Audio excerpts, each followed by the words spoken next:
She asked me over dinner so casually it was almost surreal, like suggesting a new restaurant to try.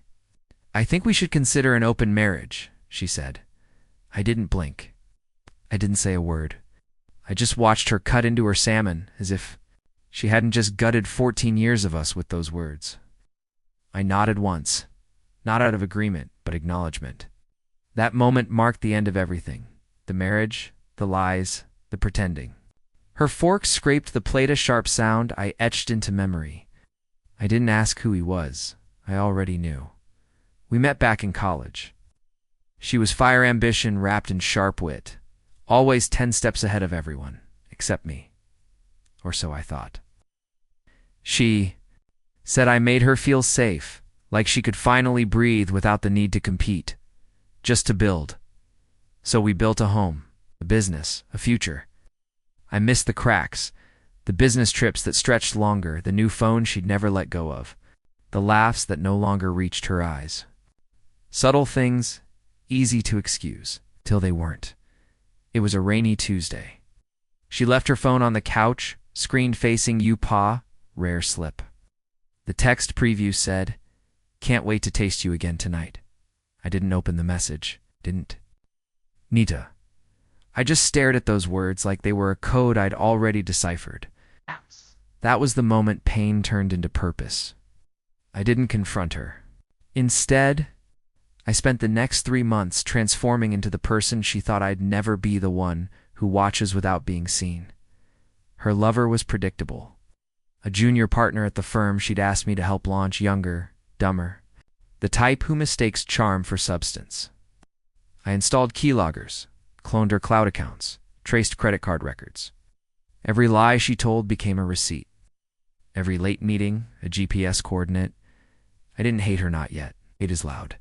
What I felt was quiet, focused. The real betrayal wasn't the sex, it was the way she started to look at me, as if I were the fool reading the wrong script at the table. She didn't know I'd already rewritten the ending. First, I secured the business. Quietly. I bought out her shares through shell corporations, shifted assets offshore. Every move legal.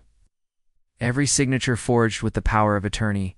She forgot she'd signed 3 years earlier during a refinancing deal I'd negotiated.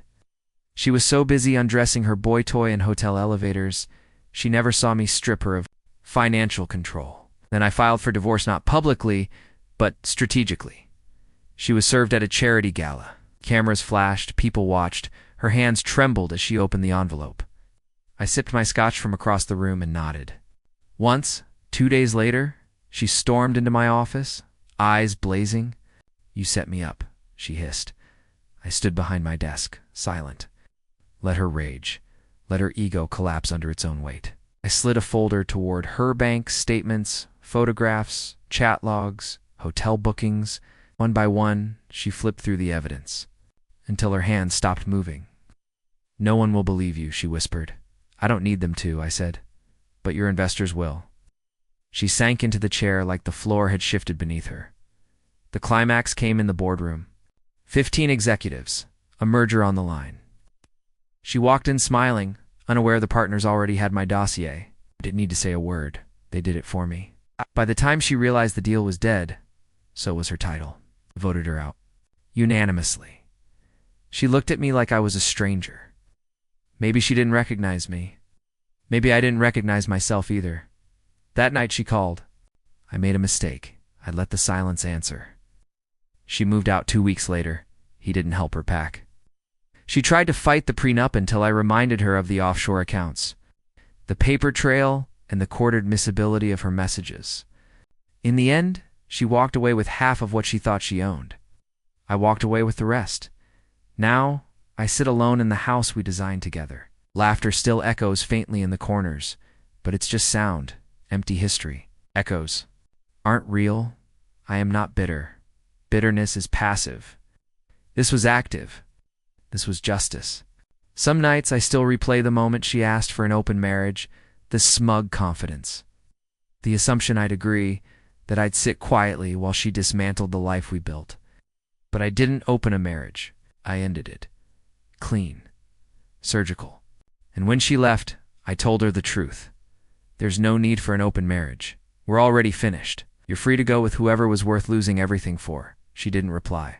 She just walked out the door. I didn't watch her leave.